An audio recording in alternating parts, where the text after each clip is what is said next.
Helpings for the Heart. The Last Day on Earth. Vesuvius, almost forgotten, stood close by the city of Pompeii, her rugged slopes covered with vineyards.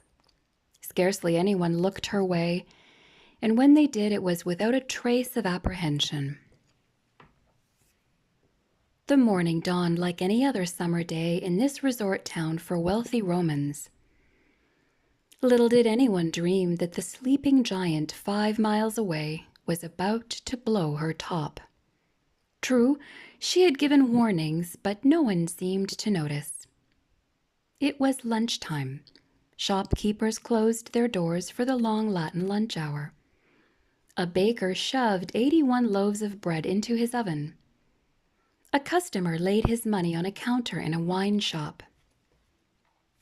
Then the earthquake came, as if Vesuvius were shaking each inhabitant to rouse him from sleep. Most of the 20,000 residents of Pompeii fled, and kept on fleeing. These were the wise. But some lingered, about 2,000, for reasons that today we can read in the ruins of that unfortunate city. The form of one man was found lying in the street, still clutching a handful of gold coins. Some delayed to bury valuables. Others spent precious moments loading carts with their possessions, only to be caught within the circle of death that Vesuvius was inscribing about herself. Vesuvius was awake now, smoking, rumbling, shaking, and belching forth a river of liquid fire. Rain and ashes were falling over the city.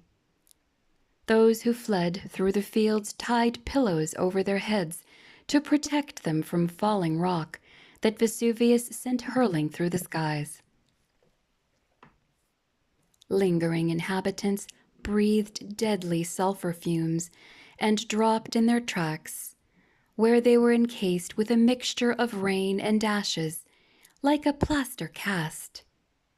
Encased in this way, there can be seen today the very forms of those who waited too long. Entire families were caught in the trap of death, the terror on their faces preserved to this day. There is evidence that even after they fell, some tried to rise again, but death was in the air. Life in Pompeii had stopped with the awesome hush of death. The shops were never opened after that lunch hour. The barmaid never picked up the customers' money. The 81 loaves of bread were never taken from the oven. And those foolish carts, loaded with unimportant possessions, still blocked the narrow passageways. August 24th, in the year AD 79, was a deadline written in ashes. The bricks and stones cry out. They tell us the tragic story of the last night of Pompeii. I have thought a lot about that last night in Pompeii.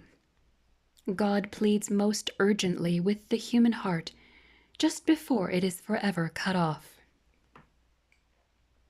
No doubt, many could not sleep that night.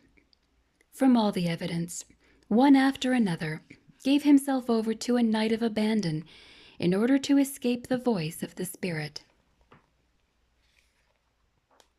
But thank God, friend, for that voice.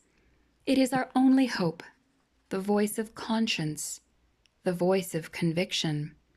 How else can God speak to the human heart? How else can he warn us of impending danger?